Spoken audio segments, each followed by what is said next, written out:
Hello students और B ए first semester economics में आज हम आपको अंडरस्टैंडिंग इनकम इफ़ेक्ट यानी कि आय प्रभाव के बारे में बताएंगे। पहले इसको इंग्लिश में बताते हैं। इनकम इफ़ेक्ट क्या होता है?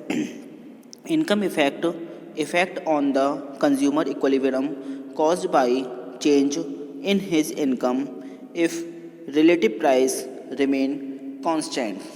ठीक है, इसको सुनिए। यानी कि आय प्रभाव हिंदी में बोलेंगे उपभोक्ता की आय में परिवर्तन होने पर जबकि उपभोग की जा रही दोनों वस्तुओं की कीमतें स्थिर रहती हैं, उपभोक्ता की मांग में जो प्रभाव पड़ता है उसे आय प्रभाव कहते हैं। अर्थात उपभोक्ता की आय में परिवर्तन होने पर उसके तटस्थ मानचित्र में कोई परिवर्तन नहीं होता, केवल कीमत रेखा बदल जाती है। नई कीमत रेखा पुरानी कीमत रेखा के समानांतर होती है, क्योंकि एक्स और वाई कीमतों के यथास्थिर रहने के कारण उनका कीमत अनुपात भी समान रहता है और कीमत रेखा का ढाल नहीं बदलता। आगे देखिए, अब आता है इनकम कंज्यूमशन कर्व। देखिए, अब आता है इनकम कंज्यूमशन कर्व यानी कि ICC curve showing points of equilibrium at various levels of consumer income given constant product price। ये आप डायग्राम देख रहे हैं, इसको सुनिए आप। यानी कि आईसीसी को बोलते हैं आय उपभोग वक्र। यदि उपभोक्ता के विभिन्न आय स्तरों पर प्राप्त संतुलन बिंदुओं L, L1, L2 और L3 मूल से ओ से चलने वाली एक रेखा से मिला दिया जाने तो हमें आय उपभोग वक्र यानी कि इनकम कंज्यूमशन कर्व प्राप्त होगा। आय उपभोग वक्र यह प्रकट करता है कि यदि कीमतें स्थिर रहें तो आय परिवर्तन के कारण वस्तुओं के उपभोग में परिवर्तन हो जाता है। आईसीसी आय परिवर्तन तथा एक्स एवं वाई वस्तुओं के उपभोग के लिए परिवर्तन के संबंध को दर्शाता है। सामान्य वस्तुओं के लिए आय प्रभाव धनात्मक यानी पॉजिटिव होता है, जिसका अर्थ है कि आय की प्रत्येक वृद्धि के साथ दोनों वस्तुओं की मांग में वृद्धि होती है। फलस्वरूप आईसीसी वक्र बाएं से दाएं मतलब लेफ़्ट टू राइट ऊपर की ओर बढ़ता हुआ होता है, जैसे ये ब्लैक वाली लाइन है। आगे देखिए, यह आता है नेगेटिव इनकम इफेक्ट मतलब निकृष्ट वस्तुएं या तथा आय प्रभाव। आईसीसी फॉर इन्फीरियर गुड्स मतलब negative ICC. In case of inferior goods ICC is negative showing decrease in the quantity demanded of a good with the increase in consumer income. मतलब जब आय प्रभाव ऋणात्मक होता है मतलब नेगेटिव होता है तो उपभोग वक्र आईसीसी ऊपर बाईं तरफ या नीचे दाईं तरफ झुका हुआ होता है। ऋणात्मक आय प्रभाव से अभिप्राय यह है कि दो वस्तुओं में से एक घटिया या हीन वस्तु हो तो आय वृद्धि के साथ हीन वस्तु के उपभोग में कमी होती है, जैसा कि इस चित्र में बताया गया है। इस चित्र में एक्स वस्तु को निम्न वस्तु मानते हुए आईसीसी प्रदर्शित किया गया है। इस चित्र से स्पष्ट है कि जैसे जैसे उपभोक्ता की आय में वृद्धि होती जाती है वैसे वैसे वह एक्स वस्तु की कम मात्रा खरीदता है। अब आता है सब्स्टिट्यूशन इफेक्ट यानी कि प्रतिस्थापन प्रभाव। तो पहले इंग्लिश में बताएंगे। Substitution effect refers to change in the amount of goods purchased due to change in their relative prices alone while real income of the consumer remains constant. The substitution of relatively cheaper good for a relatively expensive good is called substitution effect. There are two methods to measure substitution effect: Slutsky's measure and Hicks measure. तो इसको पहले हम हिंदी में बताएंगे, सुनिए। यानी कि प्रतिस्थापन प्रभाव, इसको हिंदी में सुनिए। प्रतिस्थापन प्रभाव उस समय कार्यशील होता है जब दोनों ही वस्तुओं की सापेक्षिक कीमतों में इस प्रकार के परिवर्तन होते हैं कि उपभोक्ता पहले की अपेक्षा न अच्छी स्थिति में होता है और न खराब स्थिति में, तथा इसके संतोष का स्तर भी पूर्ववत बना रहता है। अर्थात उपभोक्ता को बदली हुई कीमतों पर अपनी खरीद को इस प्रकार सुव्यवस्थित करना पड़ता है कि अपेक्षाकृत महंगी वस्तु को कम मात्रा में खरीदा जाता है तथा अपेक्षाकृत सस्ती वस्तु को ज़्यादा मात्रा में क्रय किया जाता है। उपभोग के इस पुनर्समायोजन में कुल मिलाकर उपभोक्ता को ना तो लाभ होता है और न हानि, बल्कि संतुष्टि का स्तर यथावत रहता है। इस प्रकार उपभोक्ता कीमतों के सापेक्षिक परिवर्तन के कारण जब एक ही तटस्थ वक्र पर एक संतुलन बिंदु से दूसरे संतुलन बिंदु पर जाता है तो इसे प्रतिस्थापन प्रभाव कहते हैं। आगे देखिए, इसमें फर्स्ट आता है सिलर्स्की मेजर, मतलब सिलर्स्की का दृष्टिकोण।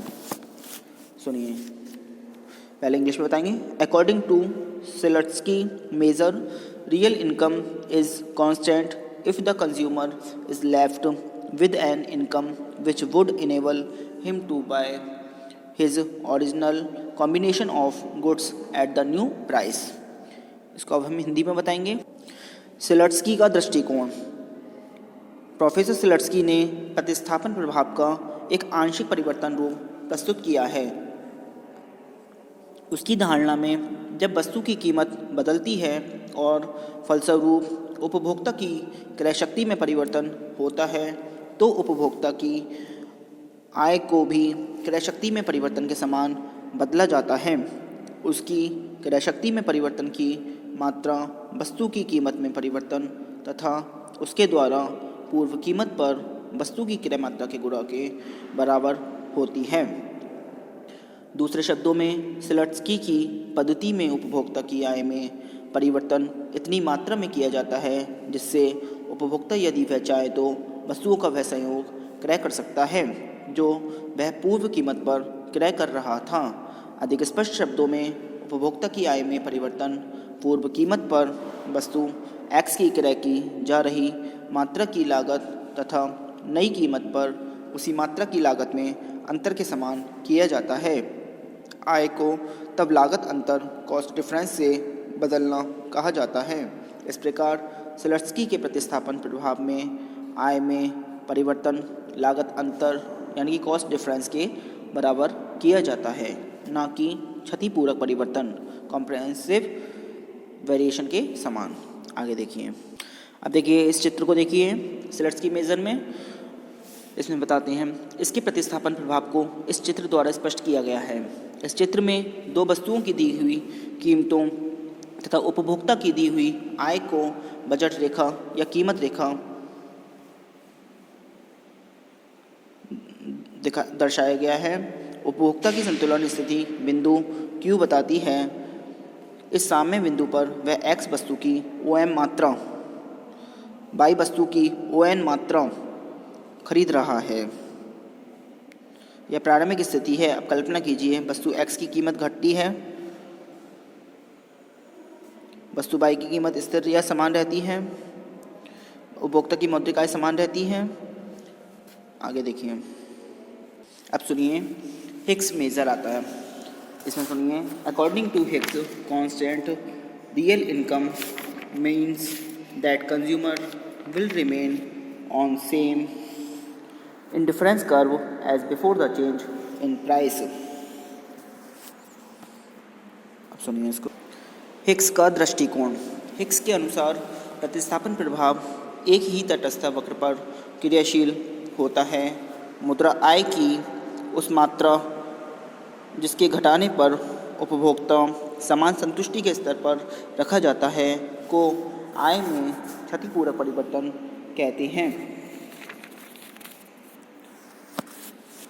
सरल शब्दों में आय में क्षतिपूरक परिवर्तन से आशय यह है कि उपभोक्ता की वास्तविक आय को स्थिर रखने के लिए उपभोक्ता की मौद्रिक आय में कितना परिवर्तन किया जाए ताकि सापेक्षिक कीमतों के परिवर्तन के आय प्रभाव को समाप्त किया जा सके। अब हम इसको एक डायग्राम के रूप में समझाएंगे। ये डायग्राम देख रहे हैं, हिग्स के प्रतिस्थापन प्रभाव को इस चित्र द्वारा दर्शाया गया है। दो वस्तुओं की दी हुई कीमतों तथा उपभोक्ता की दी हुई आय को बजट रेखा यानी कि कीमत रेखा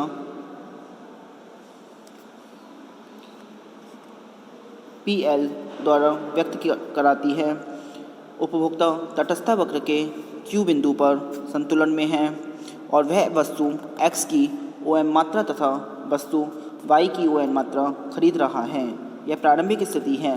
अब कल्पना कीजिए वस्तु X की कीमत घटती है, वस्तु Y की कीमत समान या स्थिर रहती है। उपभोक्ता की प्रारंभिक आय स्थिर या समान रहती है।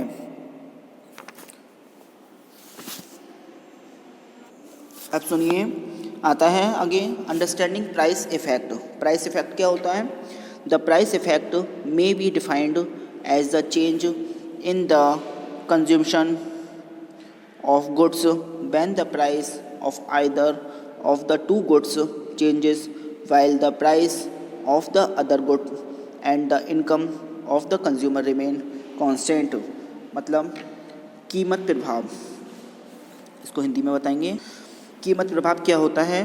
किसी एक वस्तु की कीमत में परिवर्तन होने पर जबकि दूसरी वस्तु की कीमत और आय स्तर स्थिर रहते हैं। उपभोक्ता की मांग में जो परिवर्तन होते हैं उसे कीमत प्रभाव कहते हैं। अर्थात अब यदि यह मान लिया जाए कि उपभोक्ता को दो वस्तुएं X तथा Y का उपभोग करना है और वस्तु Y की कीमत स्थिर रहती है तथा वस्तु X की कीमत पहले से कम हो जाती है, तो उपभोक्ता उतनी ही आय से वस्तु X की अधिक इकाइयाँ क्रय कर सकेगा। जैसा कि इस चित्र में बताया गया है, प्राइस कंज्यूमेशन कर्व PCC। इस चित्र में OX अक्ष पर वस्तु X तथा OY अक्ष पर वस्तु Y ली गई है। मतलब वस्तु X पर एप्पल की और वस्तु Y पर ऑरेंज की इकाइयाँ ली गई हैं। इस PP उपभोक्ता कीमत रेखा है जो IC1 को S बिंदु पर स्पर्श करती है। आज के लिए इतना ही।